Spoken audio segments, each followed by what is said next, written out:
Hello everyone, आप सबका स्वागत है मेरे YouTube channel RC board classes में। Myself Ruchira Chandel.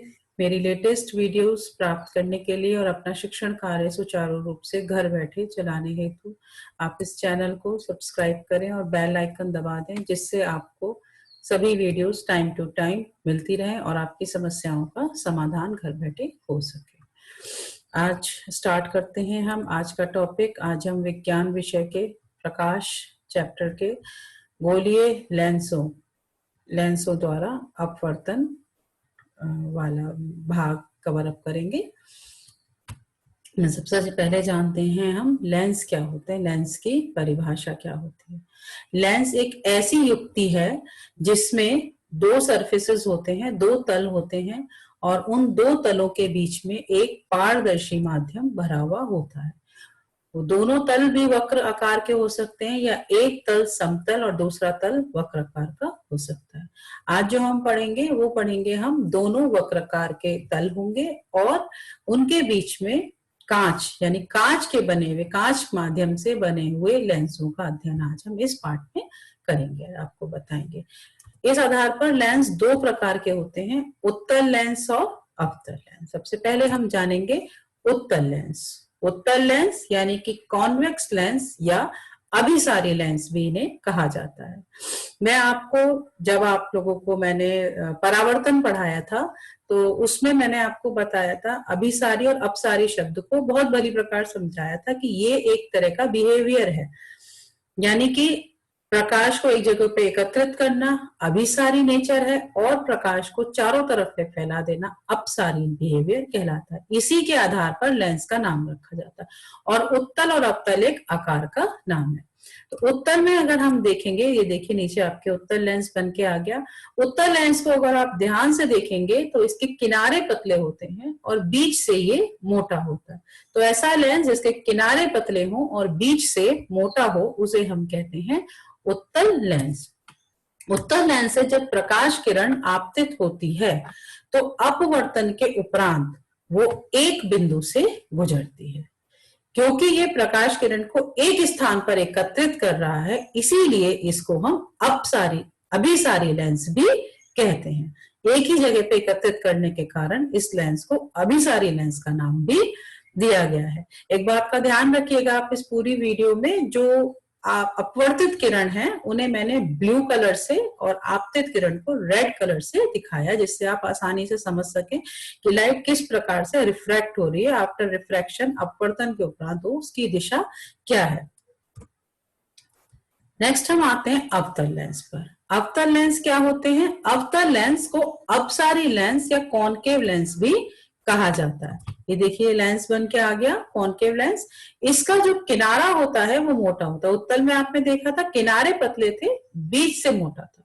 अब अवतल लेंस में अगर आप देखेंगे तो किनारे मोटे होते हैं और बीच से पतला होता है। इन लेंस को अपसारी लेंस भी कहते हैं। देखिए क्यों कहते हैं, ये आई आपतित किरण और आपतित किरण लेंस से गुजरने के उपरांत चारों दिशाओं में फैल गई। ये देखिए ये फैल गई। अब इस बिहेवियर के कारण, इस नेचर के कारण इस लेंस को अपसारी लेंस कहते हैं, क्योंकि ये प्रकाश किरण को सभी दिशाओं में फैला देता है। इन्हीं किरणों को अगर हम पीछे की तरफ बढ़ाएंगे तो एक बिंदु से गुजरती हुई लगती है। यही इसका फोकस हम आगे आपको बताएंगे।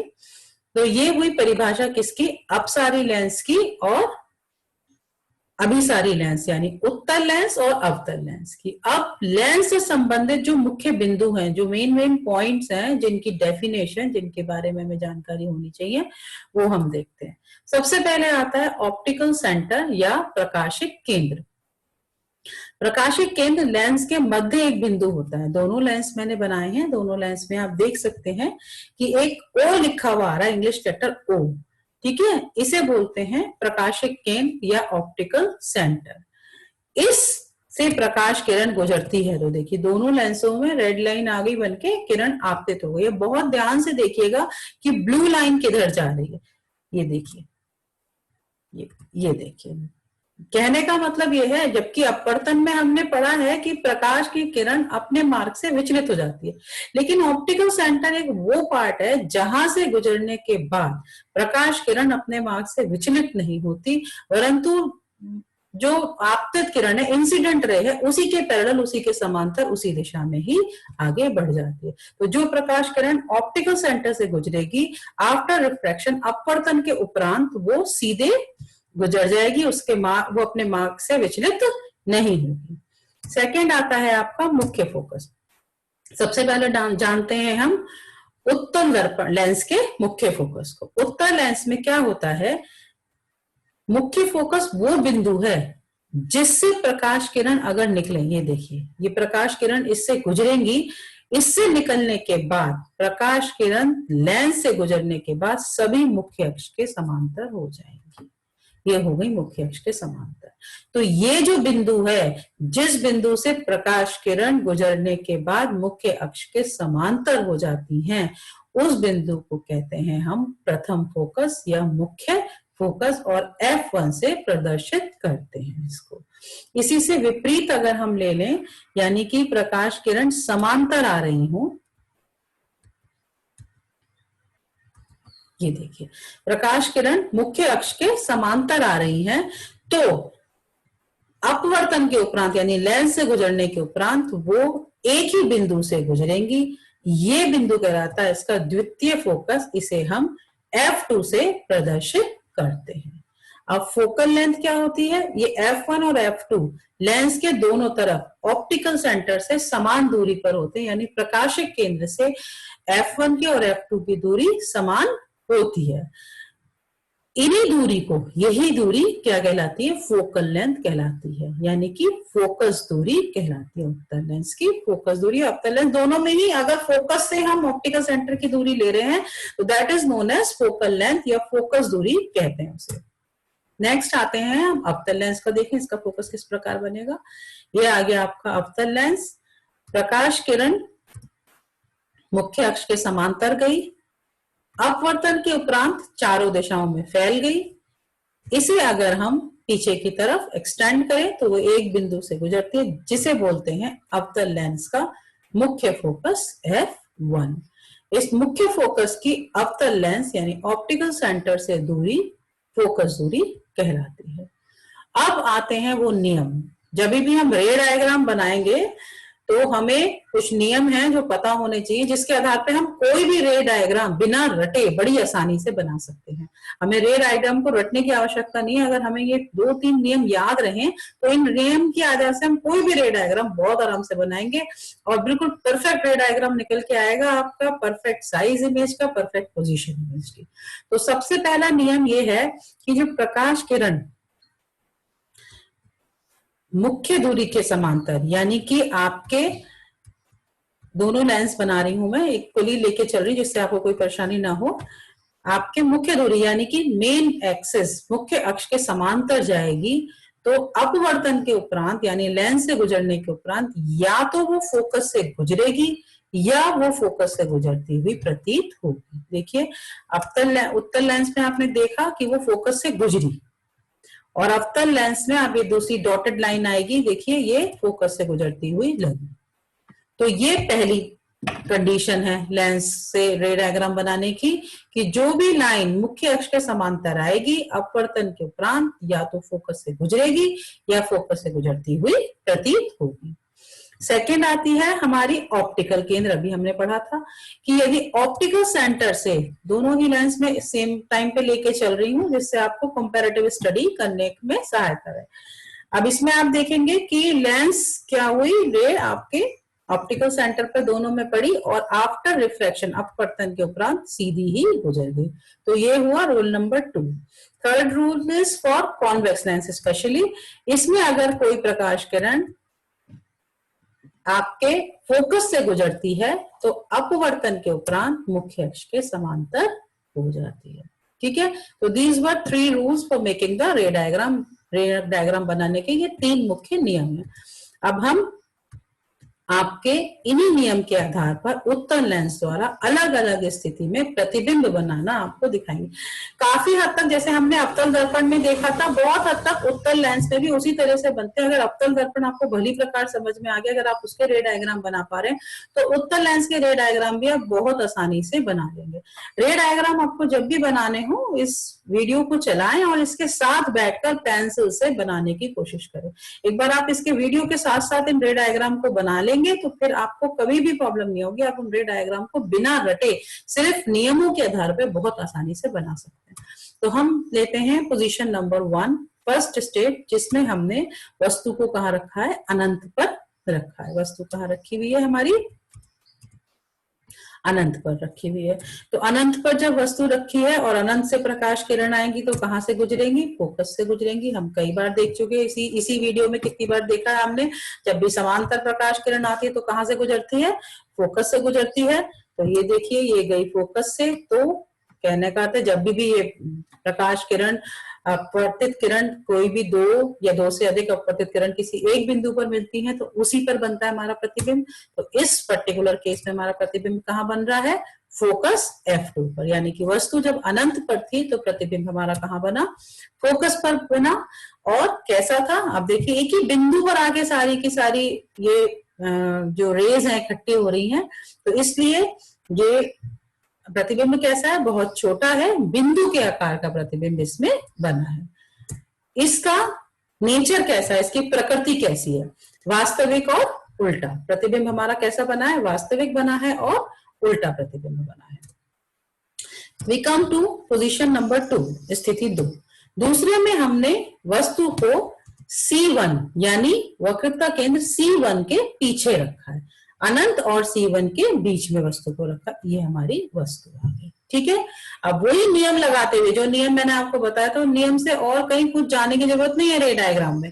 आप उसी नियम के आधार पे देखिए, पहली प्रकाश किरण समांतर गई, समांतर के बाद फोकस से गुजरी, दूसरी प्रकाश किरण ऑप्टिकल सेंटर से बिना किसी अपने मार्ग में परिवर्तन हुए सीधी गुजरी, और ये दोनों प्रकाश किरण जिस बिंदु पर मिल रही हैं वही बिंदु हमारा क्या होगा, जहां पर हमारी इमेज बनेगी। तो दिस फॉर्म्स आर इमेज, ये हमारा प्रतिबिंब बन गया। तो हमारा प्रतिबिंब कहाँ बना है, आप ध्यान से देखेंगे तो F2 और C2 के बीच में प्रतिबिंब हमारा बना है। प्रतिबिंब कैसा है, ध्यान से, इमेज में आपको दिख ही रहा है, जो प्रतिबिंब है वो वस्तु से छोटा है। उसका नेचर कैसा है, उसकी प्रकृति कैसी है, प्रतिबिंब वास्तविक तथा उल्टा है। वास्तविक कब, जब प्रकाश किरण वास्तव में अपवर्तन के उपरांत एक बिंदु पर मिल रही है, इसलिए प्रतिबिंब कैसा है, वास्तविक है। अगर ये मिल नहीं रही होती, इन्हें एक्सटेंड करके मिलाना पड़ता, तो प्रतिबिंब हमारा आभासी कहलाता। तो ये प्रतिबिंब कैसा है, वास्तविक है और उल्टा है। आते हैं हम पोजीशन नंबर 3 में हमने वस्तु को कहाँ रखा है, वक्रता केंद्र C1 पर रख दिया। ये आ गया हमारा ऑब्जेक्ट, वस्तु C1 पर है। हम फिर से लाइंस ड्रॉ करेंगे रे डायग्राम के लिए। पहले समांतर, अपवर्तन के उपरांत F2 से, दूसरी ऑप्टिकल सेंटर से, अपवर्तन के उपरांत सीधी कहां पर मिल गई, एक बिंदु पर मिल गई जाकर के। अब ये बिंदु कौन सा है, दिस इज C2। इमेज कहां बनी हमारी, C2 पर। प्रतिबिंब कहां बना, C2 पर। तो जब वस्तु वक्रता केंद्र C1 पर हो तो प्रतिबिंब कहां बनता है, वक्रता केंद्र C2 पर बनता है। इसका आकार देखने से आपको बिल्कुल साफ पता चल रहा होगा कैसा है, समान आकार का, यानी वस्तु और इसका साइज सेम है। तीसरी बात, इसका नेचर वास्तविक और उल्टा, उल्टी इमेज बन रही है। रिफ्रैक्शन के बाद रेज एक बिंदु पर मिल रही हैं, इसलिए ये प्रतिबिंब वास्तविक हो गया। आते हैं पोजीशन नंबर 4 पर। अब हमने वस्तु को कहाँ रखा है, C1 तथा F1 के बीच में। ये आ गया ऑब्जेक्ट। रे डायग्राम बिल्कुल वैसे ही बनेगा। पहला लाइन समांतर, अपवर्तन के उपरांत फोकस से, दूसरी लाइन ऑप्टिकल सेंटर से, बिना पथ से विचलित हुए सीधी और एक बिंदु पर मिल गई। जिस बिंदु पर मिली है वहां बन गई इसकी इमेज। अब आप देख सकते हैं प्रतिबिंब कहाँ बना है, C2 के परे, C2 के पीछे बना है प्रतिबिंब। और इसका आकार कैसा है, बड़ा है, और नेचर है वास्तविक और उल्टा। प्रतिबिंब उल्टा बना है और वास्तविक है, और इसका आकार वस्तु से बड़ा है। आते हैं पोजीशन नंबर 5 पर। नेक्स्ट वी कम टू स्थिति 5, पोजीशन 5 पर। इसमें हमने वस्तु को फोकस पर रख दिया है। फोकस पर गुजरने के बाद मुख्य फोकस दूसरा, ऑप्टिकल सेंटर। अभी देखिए दोनों प्रकाश किरण समांतर हैं एक दूसरे की, ये पैरेलल हैं। तो पैरेलल रेज तो कहाँ जाके मिलती, कहीं अनंत पर जाके, ऐसा मानते कि मिलेंगे, ऐसे मिलती कहीं पर नहीं है। तो इमेज कहाँ बनेगी हमारी, अनंत पर बनेगी। कैसी बनेगी, वास्तविक और उल्टी, क्योंकि किरणों के बीच में बहुत अधिक दूरी है, इसलिए प्रतिबिंब बहुत अधिक बड़ा बनेगा। 6th and the last position, हमने वस्तु को कहाँ रखा है, मुख्य फोकस F1 और ऑप्टिकल सेंटर के बीच में, लेंस के बहुत अधिक पास है। रे डायग्राम के लिए पहली line going to focus, second ray optical centre, सीधी गुजर जाएगी। इधर आप देखेंगे तो ये रे इतनी चौड़ी है कि इधर मैं अगर बढ़ा भी दूं तो कहीं पर भी इनके मिलने के चांस नहीं है, इसलिए हम इस किरण को पीछे की तरफ बढ़ाते हैं। ये देखिए, ये यहाँ पर मिली, दोनों प्रकाश किरण इधर मिली हैं पीछे बढ़ाने पर। अब क्योंकि हमने एक्सटेंड करी है रेज, तो जो इमेज बनेगी दिस इज वर्चुअल, ये आभासी प्रतिबिंब बनेगा। ये बन गया हमारा प्रतिबिंब। तो प्रतिबिंब कहाँ बना है हमारा, ऑब्जेक्ट वाली साइड पर, जिस तरफ ऑब्जेक्ट रखा था, जिस तरफ वस्तु रखी थी उसी तरफ ही हमारा प्रतिबिंब बना है और वस्तु के पीछे बना है। और आप देख सकते हैं आभासी है क्योंकि लाइन हमने एक्सटेंड करी है, और सीधा है, जैसी वस्तु रखी थी वस्तु के जैसी ही दिशा में बना है। तो प्रतिबिंब कैसा है, सीधा है और बड़ा है, ऑब्जेक्ट से बड़ा प्रतिबिंब बना है। तो this was all about your convex lens. Convex lens की 6 पोजीशन ये हो गई, ये मैंने इस टेबल में समराइज कर दी है। जो भी जितनी 6 हमने अलग अलग कंडीशन पढ़ी थी उसकी एक समरी इस टेबल में मैंने बना दी है, जिससे आपको याद करने में असुविधा ना हो, बार बार स्लाइड्स को देखना ना पड़े, आप इस टेबल से ही बहुत आराम से याद कर सकते हैं। लेकिन अगर आप रे डायग्राम प्रॉपर बना रहे हैं ना, तो आपको किसी भी चीज को रटने की आवश्यकता नहीं होगी। और एक आप चीज बहुत ध्यान से इसमें ऑब्जर्व करिएगा, प्रतिबिंब वस्तु जैसे जैसे लेंस के पास आती जा रही है वैसे वैसे उसका प्रतिबिंब का आकार बड़ा होता जा रहा है। अब आते हैं हम अवतल लेंस में। अवतल लेंस में दो ही स्थिति है, दो ही पोजीशन है ऑब्जेक्ट को रखने का। पहला है जब हम बस ऑब्जेक्ट को अनंत पर रखते हैं। तो अनंत पर रखने पर देखिए किस तरह से हमारा अवतल लेंस आ गया। इसमें ये अब अनंत से हमारी किरण आपतित हुई, आफ्टर रिफ्लेक्शन ये सब तरफ फैल गई। इन्हें अगर हम एक्सटेंड करेंगे, पीछे की ओर बढ़ाएंगे तो एक बिंदु पर मिलेंगी। तो हमारा प्रतिबिंब कहाँ बन गया, F1 मुख्य फोकस पर प्रतिबिंब बनता है। और किस तरह का है, बहुत छोटा है, बिंदु के आकार पर, क्योंकि एक ही पॉइंट पर जाकर के सारी लाइंस आपकी मीट कर रही है, रेज मीट कर रही है। कैसा है, आभासी है और सीधा प्रतिबिंब बनता है, क्योंकि लाइन हमने पीछे की ओर एक्सटेंड करी है, वास्तव में नहीं मिल रही है, इसलिए प्रतिबिंब कैसा बना है हमारा, आभासी प्रतिबिंब बना है। सेकेंड पोजीशन, इसमें वस्तु कहीं भी हो, प्रकाशिक केंद्र O और अनंत के बीच कहीं भी रखी हो। अब कंपैरेटिव स्टडी करेंगे ना, तो जो उत्तल लेंस की आती है, उत्तल दर्पण की रहती है 2 स्थिति, ऐसे ही अवतल लेंस में 2 स्थिति होती है। जैसे अवतल दर्पण में 6 स्थिति हैं, ऐसे ही उत्तल लेंस में 6 स्थिति है। तो कंपैरेटिवली अगर आप देखोगे तो लगभग एक सा ही है, बहुत बड़ा डिफरेंस नहीं है। तो दोनों को अगर आप कंपैरेटिव रख के स्टडी करेंगे तो आपको याद करने में आसानी होगी। तो अब हम आते हैं second state of concave lens. Concave lens में हमने क्या करा है, ऑब्जेक्ट को C1 और F के बीच रखा है। पहली प्रकाश किरण ऑप्टिकल सेंटर से गई और सीधी गुजर गई।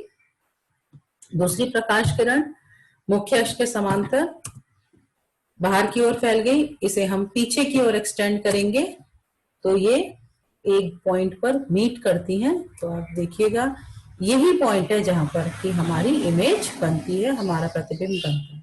तो वस्तु अनंत और ऑप्टिकल सेंटर के बीच कहीं भी रखी हो, इन कॉन्केव लेंस, प्रतिबिंब हमारा हमेशा मुख्य फोकस F1 और प्रकाशिक केंद्र O के बीच ही बनेगा। ये हमेशा वस्तु से छोटा होगा और आभासी और सीधा, वर्चुअल और इरेक्ट हमेशा ये बनेगा। यही टेबल में मैंने समराइज कर दी दोनों पोजीशन, दो मैंने अभी आपको पढ़ाई, एक टेबल मैंने आपके लिए बना दी है, इसे आप ध्यान से देखिएगा, याद करने में सहायता होगी। लेंस सूत्र, जैसे दर्पण सूत्र होता है इसी प्रकार से लेंस सूत्र भी होता है। लेंस सूत्र और दर्पण सूत्र में सिर्फ एक अंतर होता है, दर्पण सूत्र में यहाँ पर बीच में प्लस होता है और लेंस सूत्र में यहाँ पर माइनस है। 1/f is equal to 1/v minus 1/u, जहां पर u क्या है, लेंस से वस्तु की दूरी, that means object distance, v है लेंस से प्रतिबिंब की दूरी, दैट मीन्स इमेज डिस्टेंस, और f है आपकी फोकस दूरी, फोकल लेंथ, जो हम पीछे पढ़ चुके हैं, यानी मुख्य फोकस की लेंस ऑप्टिकल सेंटर से दूरी हो गई आपकी फोकल लेंथ। आवर्धन, जैसे दर्पण में आवर्धन होता है ऐसे ही लेंस में भी आवर्धन क्या है, ये बताता है कि जो प्रतिबिंब बना है वो वस्तु के सापेक्ष कितना बड़ा अथवा कितना छोटा बना है, और सीधा बना है या उल्टा बना है। आवर्धन का सूत्र होता है H' is equal to V/U, M है जिसमें कि हमारा आवर्धन, तो H' क्या है, प्रतिबिंब की ऊंचाई, और H है हमारी वस्तु की या बिंब की ऊंचाई। V हमें पता ही है इमेज डिस्टेंस, और U है ऑब्जेक्ट डिस्टेंस। एक और डेफिनेशन जो लेंस आपको, जैसे जब चश्मा हम आई साइट चेक कराना चाहते हैं तो कहते हैं कितने पावर का चश्मा लगेगा, तो वो that is known as lens of power of the lens, lens की क्षमता। इसको हम किस प्रकार कैलकुलेट करते हैं, ये बताता है कि कितनी अधिक मात्रा में लेंस किसी प्रकाश किरण को एक जगह पे इकट्ठी कर सकता है या फैला सकता है, इसी को लेंस की क्षमता कहते हैं। ये फोकस दूरी का व्यक्तमानुपाती होता है, यानी कि जितनी ज्यादा फोकस दूरी होगी उतना ही कम लेंस की क्षमता होगी। इसे अंग्रेजी अक्षर P से यानी लेटर P से हम प्रदर्शित करते हैं। लेंस की पावर को नापने का जो मात्रक है, जो यूनिट है, दैट इज डायोप्टर। इसको हम इंग्लिश लेटर D से निरूपित करते हैं। अब इसका सूत्र क्या होता है, लेंस की क्षमता का सूत्र होता है P is equal to 1/f। आपको खास ध्यान रखना है कि आप फोकस दूरी मीटर में ही लें, अगर मीटर में नहीं दे रखी तो उसे कन्वर्ट कर लें, सेंटीमीटर में है, ये सेंटीमीटर में बेसिकली होती है तो उसे मीटर में कन्वर्ट करके तभी आप इस सूत्र में लगाएंगे, अन्यथा आपका आंसर ठीक नहीं आएगा। उत्तल लेंस की जो फोकस पावर होती है, लेंस की क्षमता होती है, वो धनात्मक होती है, पॉजिटिव होती है, और अवतल लेंस की जो पावर होती है, जो क्षमता होती है, वो ऋणात्मक होती है। तो this completes your class for today. आपका लेंस समाप्त होता है, लेंस से संबंधित सारी जानकारी मैंने इसमें आपको दे दी है। फिर भी कुछ भी चीज ऐसी लगती है जो आपको अभी समझ में नहीं आई है तो आप मेरे कमेंट बॉक्स में लिख सकते हैं। I will try to solve your problem as much as I can, या आप मुझे मेल भी कर सकते हैं। मेरी मेल आईडी है ruchira.meerut@gmail.com।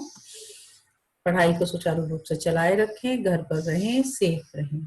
Thank you, and this all for today's video.